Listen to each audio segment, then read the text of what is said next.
گرنگیا آخفنه گل هزرا بجارد عرب سردیتنو هلویستوان سر کردان درگه قطان اکا بحیس بو هزراوان بو چی بیدنگ بویند گل کردان چه بیتکرم باشه دا اولک تی نگهشتنا هیش لای بجارد عرب و گل کردان نمینید ما کردستان 24 ویا گریانکت هزرا عربی دا بکین که چوا کردا دبینیتن د برنامه کرد لروانینکی هاو چرخ دا پیشکشکار دکتر علاءالدین آرشی کوپرگز کرد شامیه لجه داخله نشد کردی باغوید مراس پارت گریانکی بکت گلوی بجارد عرب و چندها خلکت گرنگ تو مارکتن گل کساتیت عربیت کاریگر الجهان عربی و هلویستوان سر کردان نوکه دکتر علاءالدین بخو میوان مای برنامه لسروینا کوکیا کانویا داسر ازموناوی و او درس و عبرت جه درکتی بشتی چندها خلکتوی برنامه کرد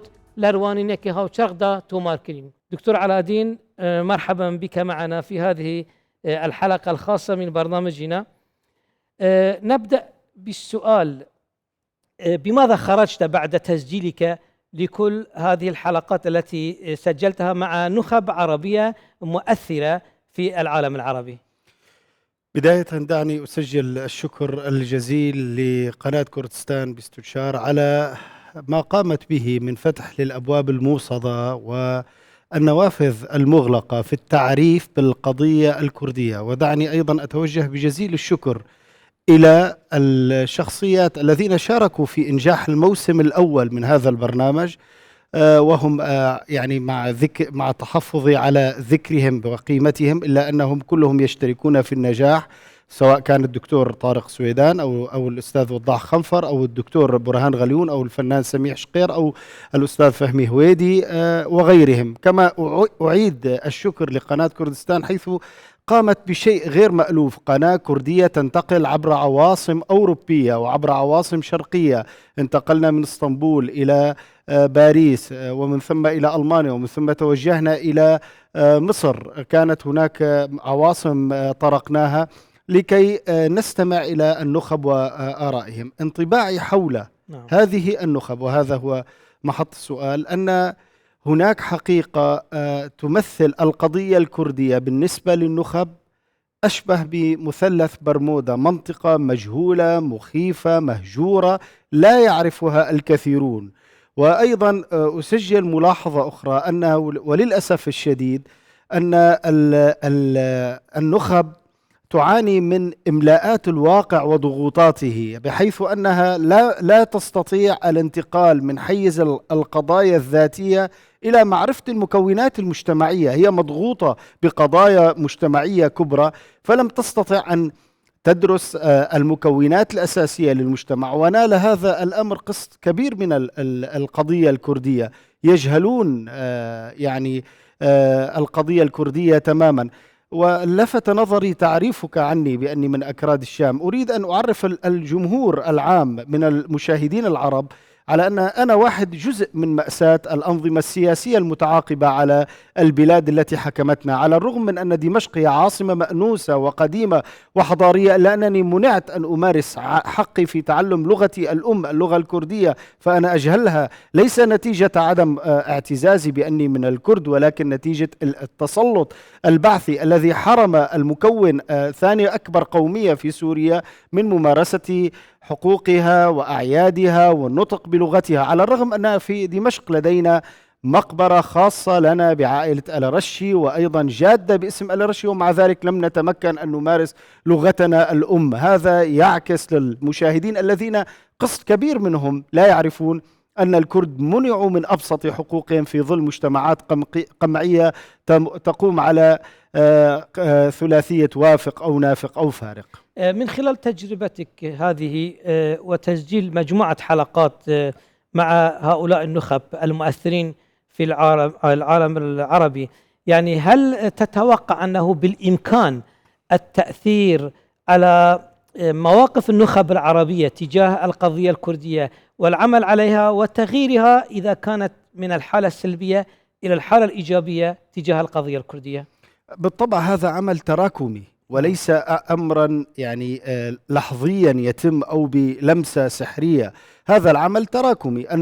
بعض النخب مباشرة اتجهت بالشكر وشكرت القناة والبرنامج وكذا، أنهم طرقنا بابهم ليتحدثوا بملء إرادتهم ويسمعوا الجانب الكردي كيف ينظرون إلى القضية. نعم، هذه النخب رغم التسلط السياسي نعم ستسهم في تشكيل الوعي. التغيير يتم من خلال الوعي، وهذه النخب هي التي من المفترض أن تقوم بنقل الجماهير من حالة الفوضى والتجهيل إلى حالة التنظيم والتعامل بعقلانية مع المكونات داخل المجتمع. النخب لها دور، ولكن هذا الدور تراكمي. تغيير يبدأ اليوم، نحن فتحنا نافذة والغد نفتح شارع، ثم نفتح إطلالة كاملة يتعرف على الكرد وعلى تراثهم وعلى تاريخهم. أنا أصارحك أن الكثير من العرب والمكونات الأخرى تعشق سعيد النورسي، لكنها تجهل أن حقيقته كردي. الشيخ سعيد النورسي مثلا، هناك رموز كثيرة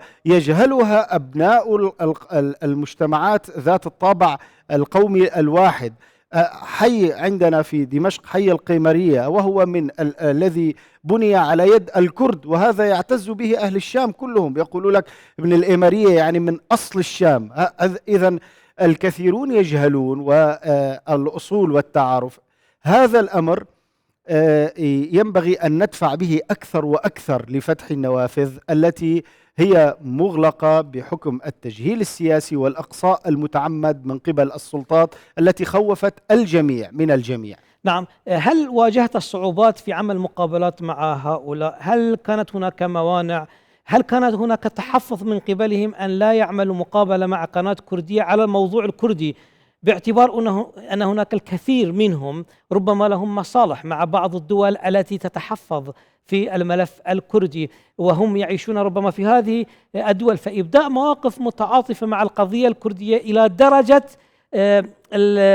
تأييد حق تقرير المصير كما صرح به الدكتور طارق السويدان. ألم تجد موانع من قبلهم أو تحفظ في الموافقة على هذه المقابلات؟ بالطبع وجدت، ويؤسفني أن أقول لك يعني بداية أشكر هذه المرة الثانية من شارك معنا، ولكن وجدت جبنا كبيرا. هناك بعض النخب حولت ثقافتها إلى دكان تسترزق من ورائه المتاجرة من خلال الحرف. هؤلاء تحفظوا لأمرين اثنين: لأنهم سيفتقدون إلى الممول السياسي، ثانيا سيكون في لحظة مصارحة ومكاشفة لحقائق هم لا يريدون طرحها على الناس.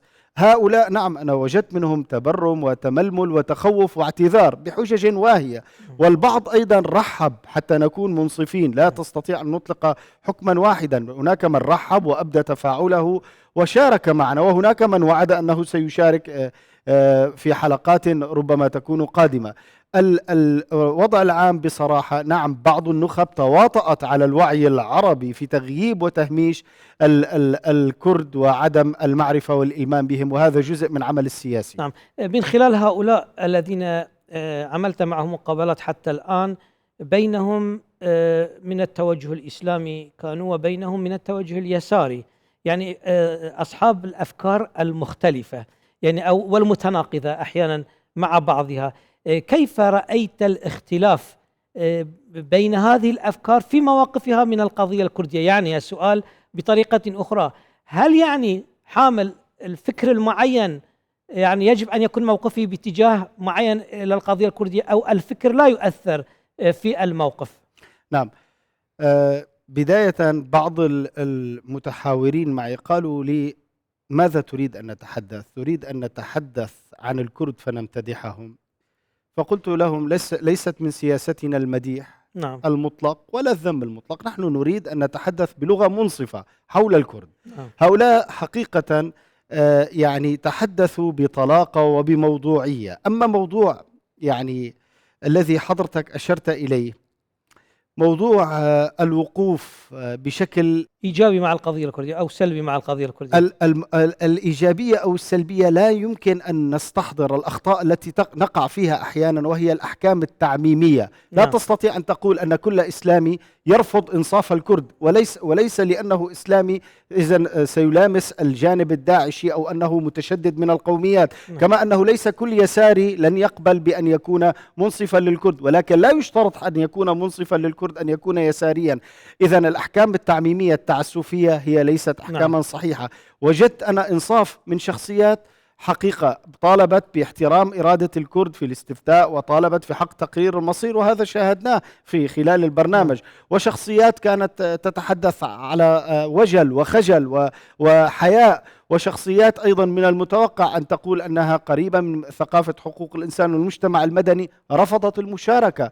إذن لا تستطيع أن تضعهم يعني في سلة واحدة. ربما يكون هناك إسلاميا منصفا مع القضية الكردية ومتعاطفا معها. نعم. وربما يكون هناك إسلاميا في نفس الوقت على عكس منه. نعم. يعني رافضا لمطالب الكردية. وكذلك ربما يكون هناك صاحب فكر يساري أو توجه يساري متعاطفا، وصاحب فكر يساري أو على عكس منه ربما رافضا للقضية. يعني الموضوع ليس متعلقا بالانتماء الفكري أو الانتماء الأيديولوجي، يعتمد على الاطلاع. نعم. وعلى الإنصاف. نعم. وعلى القراءة الدقيقة بمعرفته لما حصل وللتاريخ وللواقع. كثيرون من النخب لا يعرفون المجتمع بكامله. إذن هناك تقصير ما في نقطة معينة. السؤال هو، هذا سوء الفهم الموجود من قبل كثير من النخب العربية، ومن قبل ربما نستطيع أن نقول غالبية المجتمع العربي، أو هو قد يكون من كل الأنظمة العربية.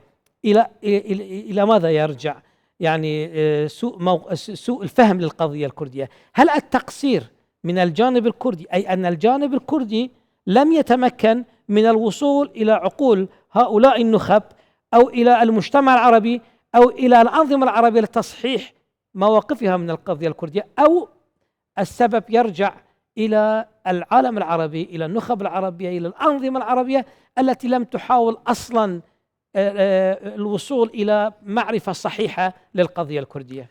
السبب في تقديري علينا أن نفرق ما بين الشعوب والسياسة. نعم. الشعوب هي تجهل بعضها البعض. نعم. يعني لا يوجد هناك أداة تعريف كاملة لمكون آخر يتعرف عليه دون تخويف. التسلط السياسي مارس قاعدة استعمارية فرق تسد، وضرب الكل بالكل كي يتحكم بالكل، ولا يبقي لأي حق لأحد من هؤلاء الكل. لا يوجد حق متاح. العرب والكرد يشتركان فيما بينهم كشعوب في الجهل المتبادل. لا يعرفون بعضهم البعض، ولا يعرفون مكوناتهم ولا قسمات هويتهم المشتركة، حتى إنهم ينكرون التاريخ المشترك. بعضهم ينكر التاريخ المشترك. الذي نراه نحن اليوم يتحمل وزره حكم متعاقب سياسي صارم على تجهيل المجتمع برمته، ثم على قومنت هذا المجتمع. فأنت تعرف أن الحواضن والحواضر العالمية التاريخية للمجتمعات العربية أطلقت شعارا غريبا: أمة عربية واحدة ذات رسالة خالدة. هذا لم يطلقه الكردي، وإنما أطلقته أنظمة شمولية استطاعت أن تعسكر المجتمع الداخلي، فحولته إلى بيادق مأمورة وبنادق مأجورة لإطلاق الرصاص على المكون الآخر. المكون الآخر يعيش عقدة المظلومية، فهو أيضا مارس عوضا من أن يتحرر من مظلوميته مارس عقلية التشكي والتباكي، ومارس أيضا ظلما في بعض المناحي ردا على الظلم الذي وقع عليه. فإذا نحن إذا أردنا أن نضع النقاط على الحروف، وأعتقد أنت هذا ما تصبو إليه، هو أن نتحرر من احتواء السياسي وإملائه، وأن نعمق القسمات المشتركة داخل المجتمع الواحد، وأن نحيي التعرف على المكون من خلال أدبياته ومراجعه وتاريخه، لا من خلال الممول السياسي المجاور الذي يتلاعب بالوجدان الداخلي بين هذه المكونات فيضربها ببعضها البعض.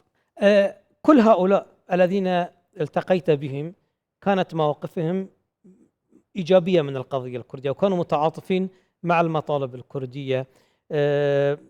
ربما السبب هو راجع لنا، لأننا اخترنا هؤلاء الذين عرفنا مسبقا أن مواقفهم إيجابية كنا نريد أن يطلع الجمهور الكردي على مواقف هؤلاء النخب المؤثرين.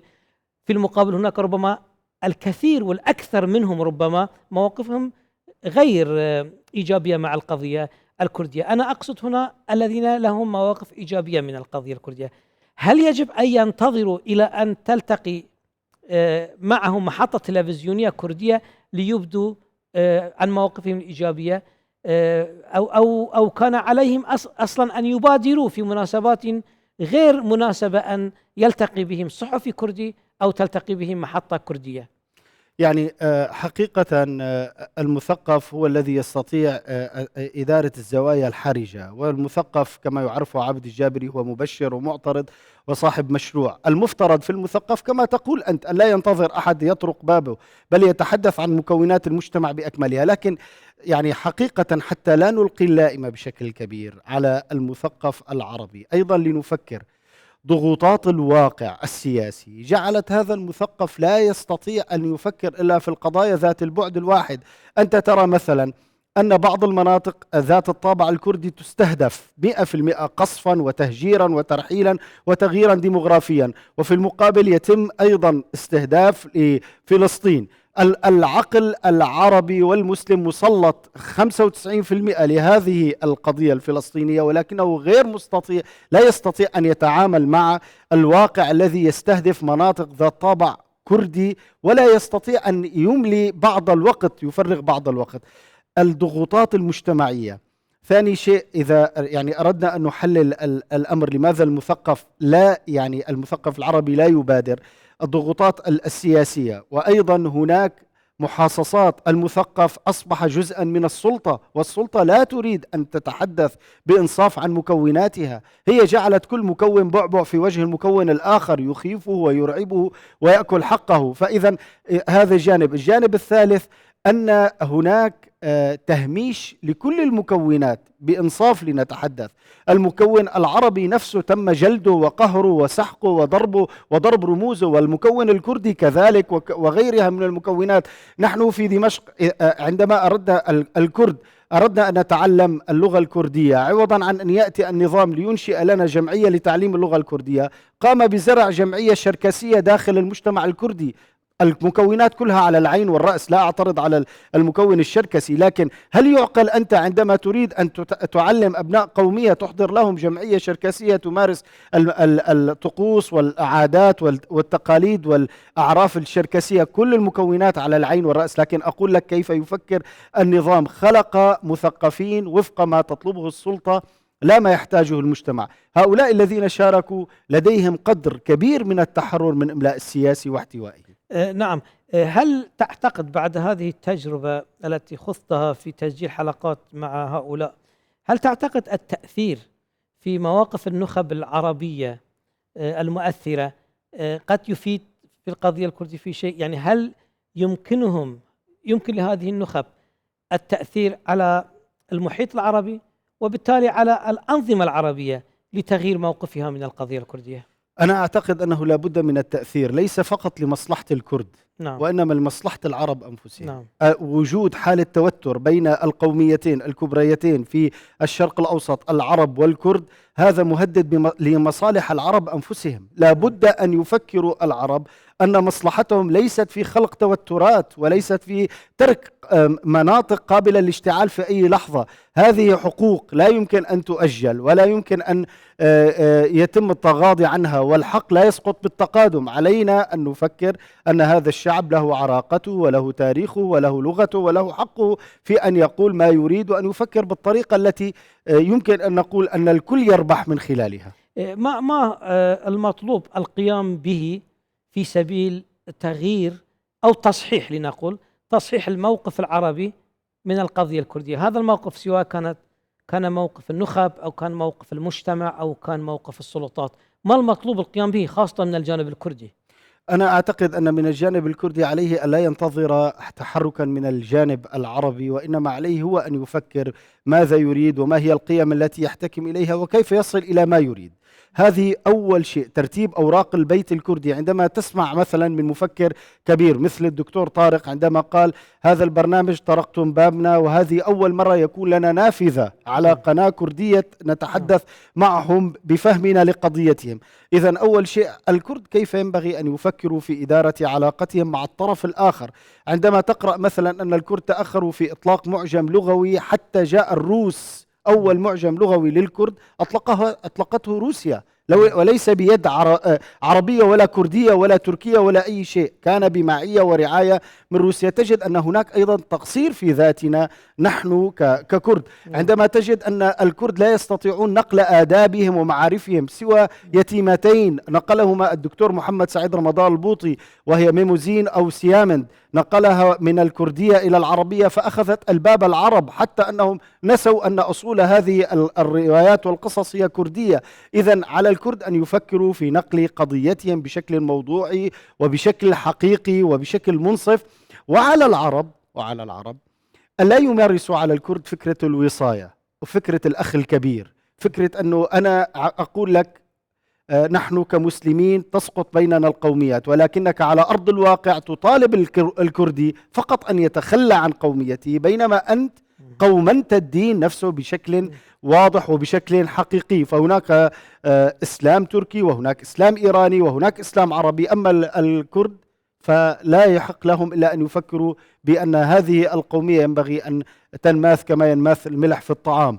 أعتقد أن الواجبات يعني متبادلة. هذه نقطة حساسة جدا. يعني الكثير من النخب الكردية والنقاد الأكراد ينتقدون الجانب الكردي خاصة الإسلامي منه، أن الجانب الكردي لم يستطع الاستفادة من الإسلام، من انتمائه الإسلامي، من انتمائه إلى الدين الإسلامي في خدمة قضيته الكردية كما تمكن التركي من ذلك، حيث استغل التركي انتمائه الإسلامي لمصلحة قضيته القومية. وكذلك العرب استفادوا كثيرا من انتمائهم الإسلامي لقضيتهم القومية، وحتى الجانب الإيراني الفرس أيضا تمكنوا من ذلك.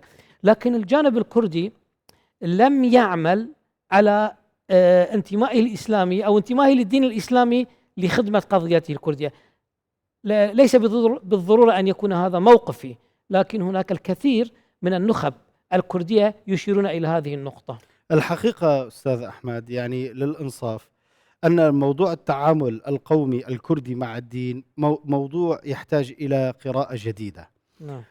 البعض جعل من القومية الكردية جعل من الدين فزاعة، فكل متدين هو مشروع داعشي، وهذا خطأ كبير. أنت عندما تجرد قوميتك من أديانها، سواء كان دين الإسلامي أو الإيزيدي أو غيره من الأديان، أنت إذن تضعف هذه القومية ولا تكسبها دافع مجتمعي عالمي وليس محلي فقط. هذا في جانب. في جانب آخر أن البعض يرى أنه في سبيل تدينه ينبغي أن يتخلى عن قوميته، ونحن لا نعرف لا في الإسلام ولا في باقي الأديان أنه يشترط أن تدخل في أي دين أن تتخلى عن قوميتك. هناك كان سلمان الفارسي، بلال الحبشي، صهيب الرومي، كانوا يحيطون بالنبي عليه الصلاة والسلام، وكانوا وجابان الكردي نعم، وكانوا لم يشترط عليهم أنك حتى تكون من صحابتي تخلى عن جنسيتك. ولذلك أنا كنت قد نحت عبارة تقول أن الإسلام هو دين القيم وليس إلغاء القوميات، لا دخل له بقوميتك أنت. القومية وضعها في مقابل الدين هذا لعبة سياسية حرجة جدا. الدين يبنى على العقل، القوميات تقوم على الأعراف. الدين يبنى على الاختيار، القومية تبنى على التواصي المتوارث لا اختيار فيه. أنت لم تختر ما هو قوميتك، دينك تستطيع أن تتخلى عنه، قوميتك لا تستطيع أن تتخلى عنها. لو أنا أخذت جنسية ألمانية، جنسية فرنسية، جنسية إيطالية، لكن قوميتي كردية، أما أستطيع أن أغير ديني، فأذن لا تستطيع أن تضع متقابلات مع بعضها البعض. هذا لعب بالعقل المسلم. على تجربة الملا مصطفى البرزاني كان ذكيا جدا عندما تقرأ في تجربته وفي أوراقي، كنت في الصباح أقرأ بعض الشيء، كان يستثمر الأوراق التي بين يديه ومن بينها الدين. هذه أسرة لديها أصل وتاريخ في العلاقة الدينية. اليوم نحن مطالبون فك حالة الاشتباك بين القوميات والأديان وبين القوميات فيما بينها، حتى هذا هناك كلمة للأمير حسن جميلة جدا، يقول لك أن هذا الشرق الأوسط لا يمكن أن يستقيم دون قومياته الكبرى، القومية العربية والكردية والتركية والإيرانية، على مبدأ المواطنة، على مبدأ لك حقك ولي حقي، وليس على مبدأ أن آخذ حقك وأبتلع وأطالبك وليس بالواجب. على مبدأ الأخ الصغير والأخ الكبير. لا هذه أن ينبغي يكون هناك أن تنتهي. التكامل نعم. بينها. وهذا أيضا يعني أستاذ أحمد، أنا يعني أكره أن أرى أي كردي يتعامل مع أي مكون من مبدأ المظلومية أو الاتهام أو الدونية. نعم. لا أحد أحسن من أحد. نعم. وهذا كلام ينبغي أن يفهمه الكردي والعربي والتركي والإيراني وكلهم. لا يوجد قومية أنبل من قومية، القوميات تتعانق فيما بينها، ولكن التسلط السياسي جرد هذه القوميات من نسيجها الاجتماعي وبعدها التاريخي وحولها إلى حراب متقاتلة فيما بينها البين. اليوم بفعل بعض السياسات التي دخلت إلى عمق المجتمعات، تحول الاختلاف من اختلاف طبيعي إلى خلاف داخل الشعور الوجداني. حتى أنت لاحظت في الأحداث الأخيرة التي جرت في سوريا، لا نريد أن يحكمنا الكردي. طيب يعني ليش يحكمك الثاني على راسه ريشة وهداك الكردي غير متاح له؟ هذه النزعات هي ليست نتيجة البيئة أو المنطقة، هي نتيجة تلاعب سياسي ما من وراء الحدود، يتلاعب بهنا وهناك، ليس حبا بهذه القومية ولكن سحقا للقوميتين من أجل أن تعلو تلك القومية على جماجم الأبرياء. يعني هل ترى أننا في هذه المنطقة بحاجة إلى حوار بين الكردي والعربي؟ يعني هل يمكن الحوار أن يحل جزء من هذه المشكلة الكبيرة التي تؤثر على الكردي وتؤثر على العربي في نفس الوقت؟ لابد، لأن إذا لم يكن هناك الحوار سيكون بديلا عنه الشجار.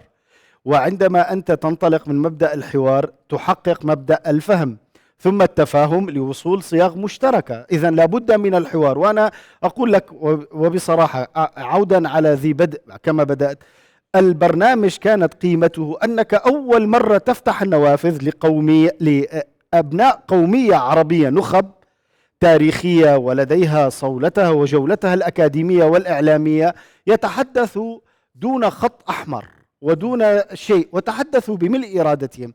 نحن علينا، وهذا يعني هذا ما قامت به القناة مشكورة، هو أن نحيي لغة الوفاق، نحيي لغة العقلاء، أن نفتح الجسور لبعضنا البعض، أن نستمع لبعضنا البعض. قبل أن تحكم افهم، هذه قالها في أحد الحلقات الدكتور طارق سويدان، قال قبل أن تحكم افهم، وهذا ما قاله الأستاذ وضاح خنفر. كانت حلقات متقدمة، يعني طرحوا أفكار جريئة في وسط عتمة ووسط تغييب للصوت العاقل. إذن ما هي الموانع في إجراء مثل هذا الحوار الذي سيؤدي إلى نتائج مثمرة، خاصة إذا نحن على اطلاع بأنه فعلا حصلت منتديات حوار أو ربما مؤتمرات حوار بين الجانب الكردي والجانب العربي، لكنها قليلة وربما أنها غير فعالة، أو على الأقل أنها لم تثمر عن نتائج كبيرة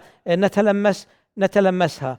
يعني ما هي الموانع في إجراء مثل هذه الحوارات وفي أن تكون هذه الحوارات مؤثرة؟ المانع في إجراء هذه الحوارات هو حقيقة الكثرة التي غيبت مفهوم التلاقي على القضايا المشتركة، الكثرة التي غيبها الطحن السياسي.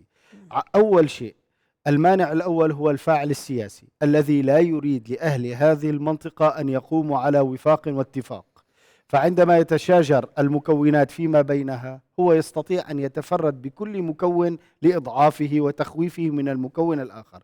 اثنين، غالب ما أشرتم إليه أستاذ أحمد من وجود ندوات أو مؤتمرات أو كذا، أنا أعتبرها أنها فلكلورية تجميلية ليست لها واقع، هي خطاب نخب فيما بينها. أنت البرنامج أطلق للعامة أن يستمعوا إلى صوت النخب، وهذا ليس مغلقا. هذه هي قيمة هذا البرنامج، أنه استطاع أن ينزل إلى الناس، يتحدث معهم، يسمعوا صوت النخب كيف يفكرون. العامل الثاني غير الضاغط السياسي الذي يفرق هناك حقيقة تقصير من النخب العربية والنخب الكردية. هناك تغليب سياسي حزبي على حساب التلاقي بين المكونات والقوميات. الحزب الفلاني يرجح أنه هو الفرقة الناجية والجماعة التي لا مثيل لها، إذن عليه أن يقصي الجماعة الأخرى أو القومية الأخرى، وكذلك قومية أخرى تقوم على مبدأ الخلاص الفردي. نحن عندما هناك طرح المفكر الدكتور برهان غليون شيئا يستحق التفكير. قال: متى ترتد المجتمعات إلى هويتها البدائية؟ ترتد عندما لا تجد أن هناك انتماء للدولة التي يعيشون فيها، الدولة التي تفكر أن هناك مواطن صغير ومواطن كبير، والكل يمكن أن يطحنوا تحت إرادة الأكبر اللي هو السلطة المتسيدة بالإكراه. إذن هناك سترتد هذه المكونات إلى هويتها البدائية. إذن أيضا يمنع هو فقدان الشرعية السياسية التي تنادي بإنصاف الجميع والتعامل مع الجميع على أساس الكفاءة وعلى أساس الندية وعلى أساس التكامل وليس التفاضل. ألا تشعر بأن الجانب الكردي لم يستطيع حتى الآن اختراق هذا الحاجز الذي يشعر به بينه وبين العمق العربي؟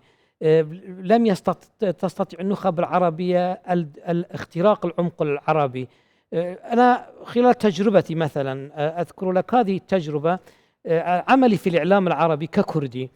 عملت يعني أكثر من 25 سنة مع الإعلام العربي، 20 سنة منها مع قناة الجزيرة. اختلطت مع الكثير من الإعلاميين العرب، من أقطاب الإعلام العربي، من عظماء الإعلاميين العرب الذين أو أشهر الإعلاميين العرب، قبل أن يحتكوا وقبل أن يكون لديهم معرفة بالقضية الكردية، أو قبل أن يزوروا كردستان، كانت لهم مواقف أو سوء فهم للقضية الكردية، ومواقف ربما تكون سلبية.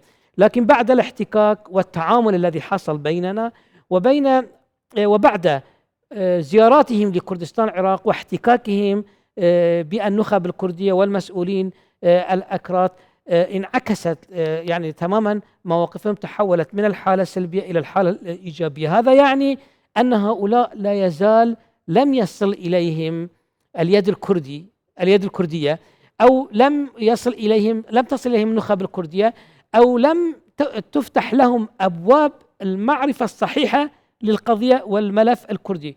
هذا يعني أن فعلا هناك تقصيرا كرديا في الوصول أو في اختراق الحاجز والدخول إلى العمق العربي. بل أنا لا أقول التقصير أيضا. دعنا كما نتجه بالنقد إلى يعني المكونات الأخرى، وفي مقدمتهم الإخوة العرب، أيضا ننقد الذات الكردية. هناك بعض الأحزاب الكردية حولت العرب إلى فزاعة، هي ليتها اقتصرت على عدم تبليغهم الصورة، بل حولت العرب إلى فزاعة، فخوفت الكرد وخوفت العرب من الكرد. المطلب الأساسي الذي ينبغي أن يركز عليه النخب الكردية اليوم، أو تركز عليه النخب الكردية، هو التعريف بقضيتهم وفق أسس موضوعية، التعريف بالحقوق القانونية، التعريف بالتاريخ المشترك، التعريف بأن حقي لا يعني تجريدك من حقك، أننا لسنا جزءا من إملاء أي إرادة دولية. هناك استحضار أيضا لهذا الأمر، أن الكرد هم جزء من إرادات دولية أخرى. إذن على الكرد أن يبينوا ويبرهنوا على أنهم جزء أصيل من هذه المنطقة، وأن حقوقهم لا يعني إتلاف حق الآخرين أو التطاول عليهم أو النيل منهم. أيضا هناك أمر آخر ينبغي أن نحمل الكرد، الرسالة الإعلامية. ما هي الرسالة الإعلامية التي يعني نحن اليوم نريد صوتا كرديا يصل إلى أوروبا، يصل إلى البلاد العربية، يسمعهم من نحن وما هي قيمنا وما هي رسالتنا وما هي حقوقنا بطريقة علمية موضوعية، بعيدا عن لغة الانتقاص أو السباب أو الشجار. هذه هي التي ينبغي أن نركز عليها لنكف عن حالة تحميل الآخرين أخطاءنا ووزرنا، ونعترف أن هناك تقصير. لا يوجد عند الكرد جهاز إعلامي إلا اليوم بدأت هذه المبادرات، حتى لا ننفي مبادرات ومن هذا البرنامج وجهود القناة الأخرى أيضا.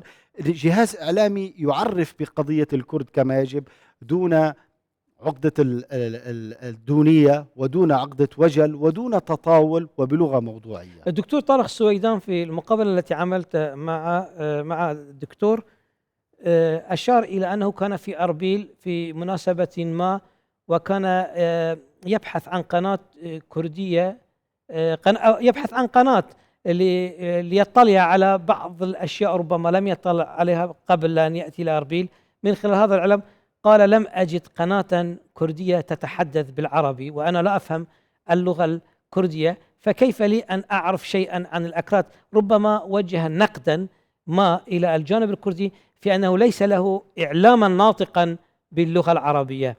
نحن في كردستان العراق منذ 32 سنة لدينا تجربة قائمة بذاتها، والكرد يحكمون أنفسهم بأنفسهم على غير عادة المناطق الأخرى، أو على غير عادة التاريخ الذي عشناه قبل 32 السنة. خلال هذه المدة 32 سنة هناك ثورة إعلامية كردية، ثورة في العدد، في كثرة المؤسسات الإعلامية، كثرة الإعلاميين. هناك ما يقارب من 8,000 صحفي كردي كمسجل، ربما هناك أكثر منهم، أكثر من 1000 أو 2000 آخرين غير مسجلين، لكن بين هذه 10,000 كعدد صحفي قلما تجد صحفيا يعمل في مؤسسة إعلامية عربية، أو قلما تجد محطة كردية تلفزيون، سواء كتلفزيون أو سواء مثلا حتى يعني غير تلفزيون، إذاعة أو صحيفة موجهة للقارئ العربي، أي إعلام كردي ناطق باللغة العربية. وهذا مأخذ. نعم. الكرد يتحدثون فيما بينهم، فإذا بقي الأمر هو حديث حارة واحدة ومجتمع واحد، متى سيسمعهم الآخرون؟ لن يسمع الآخرون. أنت تتحدث بلغة قومك مع قومك، فأنت تشتكي لقومك مما تعاني منه، لن يستمع الآخرون وأنت تتحدث بلغة غير لغتهم إلى شكواك. عليك أن تقدم هذه الشكوى بقالب لغوي مقبول عند العرب، وهم المكون المهم والذي ينبغي أن يسمع إلى الكرد ماذا يريدون وما هي أولوياتهم المصيرية التي يطالبون بها. سمعت أنا في زيارة لرجل مهاجر من سوريا، الأستاذ عصام عطار، قال لي: كل كردي يفكر بدولته المهجورة أو دولته المغيبة. هذا ما قاله لي، قال وهو الآن بلغ أكثر من 100 عام على قيد الحياة. قال لي: لم ألتقي بكبير أو صغير من الكرد إلا ويحمل بذرة الدولة التي ينشدها أو يبحث عنها. هذا الكلام خطير. يدعونا ككرد أن نتحدث بلغة القوم الآخرين لنوصل هذه الرسالة. اليوم أنا عندما أستمع إلى بعض الناس ومنهم الأستاذ وضاح خنفر لما يقول لك أنه والله هذه خطوة جيدة أن يستمع إلينا العرب والكرد، ليس فقط من مصلحة العرب أن يستمعوا فقط للكرد، وإنما من مصلحة الكرد أن يستمعوا أيضا إلى عقلاء العرب. فهذا الدور الذي ينبغي أن نركز عليه. شكوى الدكتور طارق أنه لم يجد لغة ناطقة بلغة عربية كي يطلع على ما عندهم، هذه شكوى محقة، وهذا يدل على مهما تكاثر الإعلام فالأمر ليس بكميته وإنما بنوعيته. يعني لا بد أن يكون هناك أيضا استهداف للجمهور العربي بشكل كبير ومكثف. وأنت كما تلاحظ كان لدينا هذا البرنامج اليتيم يعني الذي أطلق، وأنا أتوجه لك وللقناة يعني حقيقة على رعاية هذا البرنامج. هل لو نتحدث عن الترجمة، هل الجانب الكردي بحاجة باعتبار له خاصة في هذه المدة الطويلة 32 سنة هناك الكثير من الإصدارات، كثير من المنشورات، الكثير من الكتب التي صدرت، الكثير من يعني البرامج التلفزيونية، ربما الندوات، لكنها باللغة الكردية. لو ترجمت إلى اللغة العربية هل ستكون لهذا الإرث الثقافي أو الأكاديمي الكردي تأثير على التغيير في الموقف العربي؟ هل هناك تقصير في موضوع الترجمة من الكردية إلى العربية؟ هناك طبعا ترجمة من الناحية من العربي إلى الكردي، هناك الكثير من الكتب العربية تترجم إلى اللغة الكردية، هناك الكثير من الدراسات العربية تترجم إلى اللغة الكردية، البرامج العربية، وهناك الكثير من الأكراد أصلا يفهمون ما يصدر باللغة العربية، لكن ما نجد عربي يفهم ما يصدر باللغة الكردية. لهذا ألا ترى أن هناك تقصيرا أيضا في حركة الترجمة من اللغة الكردية إلى اللغة العربية؟ بالطبع هذا مهم جدا. أنت اللغة هي ديوان العقل، اللغة هي ديوان العقل، وهي كائن يعبر عن مشاعر وأفكار وتاريخ وآمال وطموحات. فأنت إذا استطعت أن تنقل هذه اللغة إلى لغة الآخرين هذا انتصار كبير. نعم نحن مقصرون في موضوع الترجمة. الإرث الكردي بظلاله الأدبية والاجتماعية والسياسية والدينية والفكرية هو إرث مغيب، هو إرث محظور، وكأنه لا يحق لنا أن نطلقه من قمقمه أو من صندوقه المهجور. لا بالعكس، الترجمة مهمة. أنا ضربت قبل قليل مثل لم يعرف، هل يعقل أن كل أدباء الكرد يختصروا برواية ميموزين أو بسيامد اللي ترجمه الدكتور محمد سعيد رمضان البوطي؟ حتى إن الترجمة أخذت بألباب الأدباء العرب، يعني فاق بلغته البراقة واللغة الجميلة جدا، فاق حتى الكتاب العرب. هذا كان منفذ ليتعرفوا على ومضة يتيمة من التراث الأدبي الكردي. لو نفتح باب الترجمة هذا مهم جدا.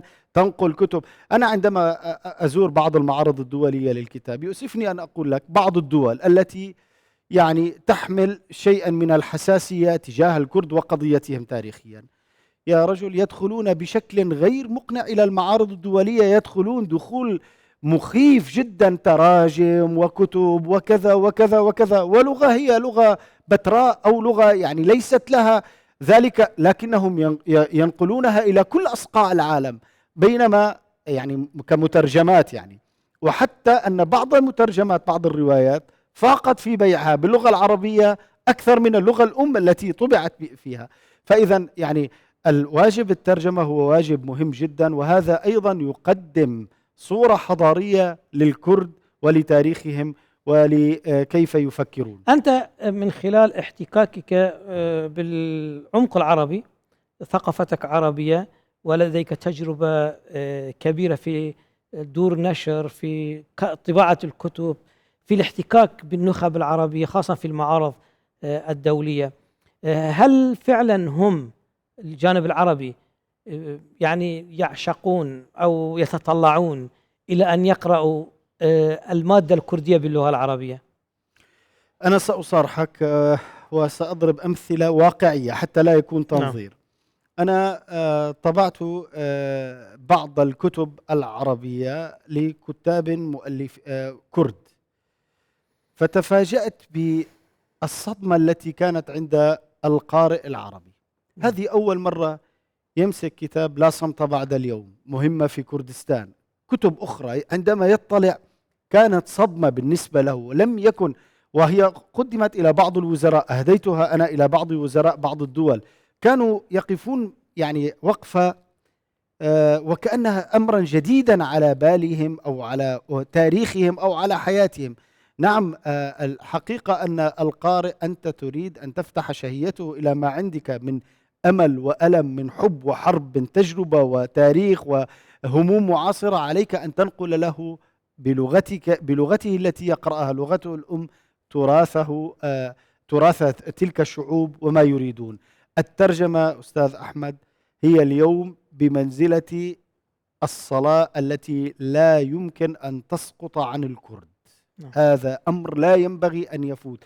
هناك إرث وهناك استقرار وهناك سنوات مضى عليها نتج كتب كثيرة ورشحات أقلام كبيرة. إذن علينا أن نقول هذا هو التراث الكردي وهذه هي منظومة أفكارهم حتى يتعرف عليها الآخرون. علينا أن ننتقل بوعي الجماهير العربية من الاستنساخ الدقيق لما قيل ويقال عن الكرد إلى الاستنتاج العميق من خلال قراءة تراث الكرد بأقلامهم وبأفكارهم. دكتور علاء الدين آل رشي، مقدم برنامج الكرد في عيون معاصرة، شكرا جزيلا لك على هذه الفرصة وهذا اللقاء لبرنامج لسرو يناكو كيا كان وهو يعني ما فوق المشاكل. بنرد هجاو خوش تيفي سپاسی هاجید كاين بو ديتنا في برنامج حتى الدرفتك دي كودت بينين خاطرها خدي قالها بي. شكرا جزيلا لك، وأرجو أن نكون قد أثرنا المشاكل.